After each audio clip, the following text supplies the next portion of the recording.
In ages long past, there was once a warrior who was both noble and brave beyond all measure. His deeds of heroism and skill in combat were legend. His name was whispered within the hallowed halls of men for countless generations. Yet now his name is lost. Lost in the mists of time forever. It is said that destiny delights in the misfortunes of men, and so it proved true for Gabriel Belmont.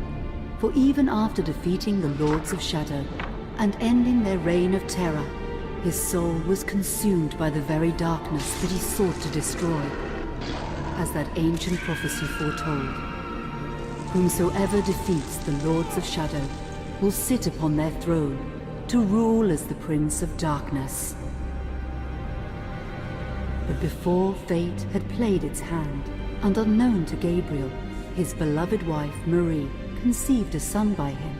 The Brotherhood of Light warned her of that ancient prophecy and the terrible fate which lay before her husband.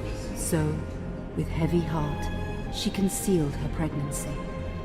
For it is written that only the blood of that lineage has the power to defeat the Prince of Darkness. Thus, when newly born, the child Trevor was hidden from his father and raised a holy warrior of the Brotherhood in secret, so that one day he would be ready to stand against his own blood, as foretold.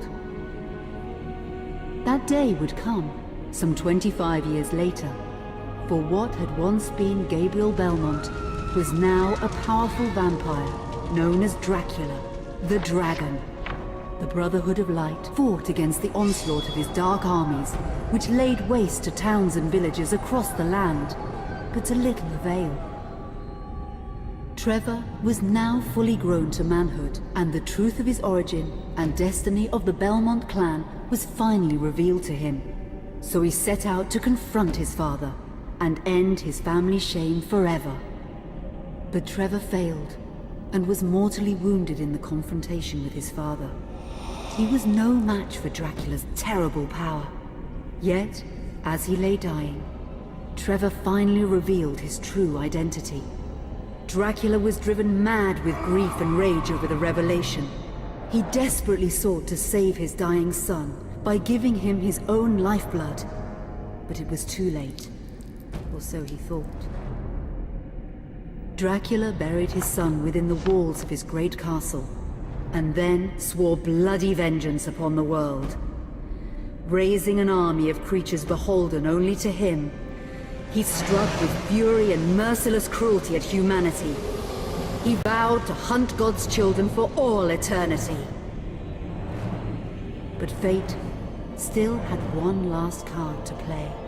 Dracula's blood had power, and that power now coursed through the veins of his dead son, slowly reviving him over many years, until one night he emerged once more into the world, not as a man, but as a creature like his father. What had once been Trevor Belmont was now gone forever. He was now a vampire like his father. Though he swore that he would not be like him, he would take the name Alucard. He would be a force for good, opposing his father's capacity for evil. In that very moment, Alucard swore to destroy Dracula. But fate had something else in mind. Meanwhile, Trevor's own son grew into a fearsome warrior with a reputation that far exceeded even that of his illustrious father. Simon Belmont knew little of his own lineage, nor his importance in the events to come. All he knew was that his mother had died at the hands of Dracula's minions when he was but an infant, and his father had been killed in single combat with Dracula.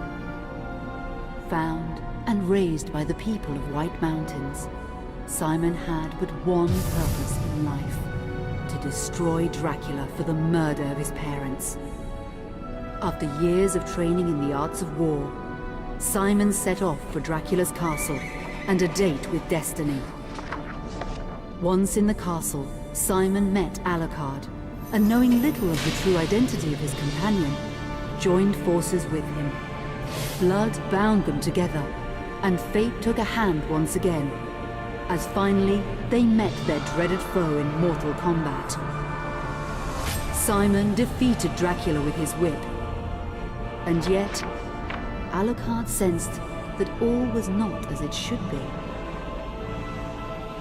Dracula would return.